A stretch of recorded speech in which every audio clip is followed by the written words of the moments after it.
Assalamualaikum warahmatullahi wabarakatuh. Perkenalkan, nama saya Ikram Aliani dari kelas S2D Pendidikan Ekonomi. Di sini saya akan menjelaskan apa itu logika filsafat ilmu.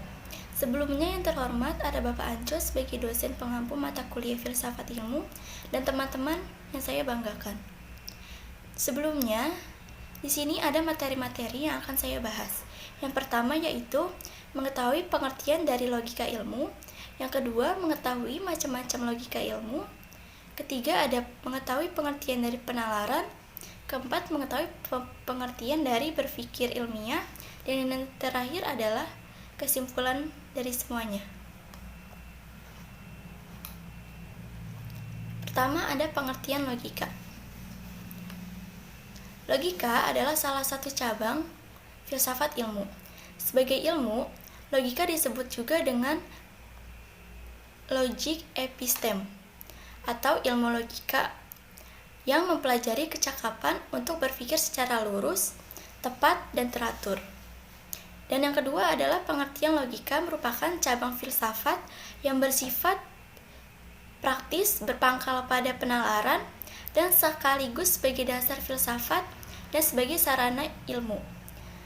Dengan fungsi sebagai dasar filsafat dan sarana ilmu, logika merupakan jembatan penghubung antara filsafat dan ilmu, yang secara terminologis, logika didefinisikan teori tentang penyimpulan yang sah. Penyimpulan pada dasarnya bertitik tolak dari suatu pangkal pikir tertentu yang kemudian ditarik oleh kesimpulan. Selanjutnya ada macam-macam logika. Macam-macam logika menurut De Lianji pada tahun 1980 dalam Adib 2010 102-104 yaitu: pertama ada logika sempit dan luas, kedua ada logika deduktif dan induktif, dan yang terakhir adalah logika murni dan terapan. Logika sempit dan luas. Dalam arti sempit, logika dipakai searti dengan logika deduktif dan logika formal. Sedangkan dalam arti luas, pemakaiannya mencakup kesimpulan-kesimpulan dari berbagai bukti dan tentang bagaimana sistem penjelasan disusun dalam ilmu alam serta meliputi pula pembahasan mengenai logika itu sendiri. Selanjutnya adalah logika deduktif dan induktif. Pertama adalah logika deduktif, yaitu cara berpikir dengan menggunakan premis-premis dari fakta yang bersifat umum ke khusus yang menjadi kesimpulannya. Selanjutnya adalah logika induktif yang merupakan cara berpikir yang mendasar fakta-fakta yang bersifat khusus terlebih dahulu dipakai untuk penarikan kesimpulan yang secara umum. Selanjutnya pengertian dari logika murni dan terapan. Logika murni dan terapan merupakan pengetahuan mengenai asas dan aturan logika yang berlaku umum pada semua segi dan bagian dari pernyataan-pernyataan dengan tanpa mempersoalkan arti khusus dari sesuatu cabang ilmu dari istilah. Selanjutnya yaitu pengertian penalaran. Penalaran adalah kemampuan manusia untuk melihat dan memberikan tanggapan tentang apa yang dilihat.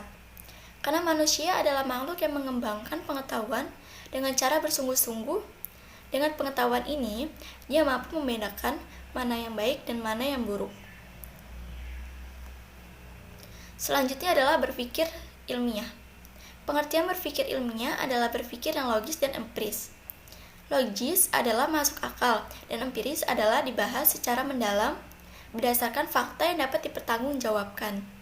Selain itu, menggunakan akal budi untuk mempertimbangkan, memutuskan, dan mengembangkannya.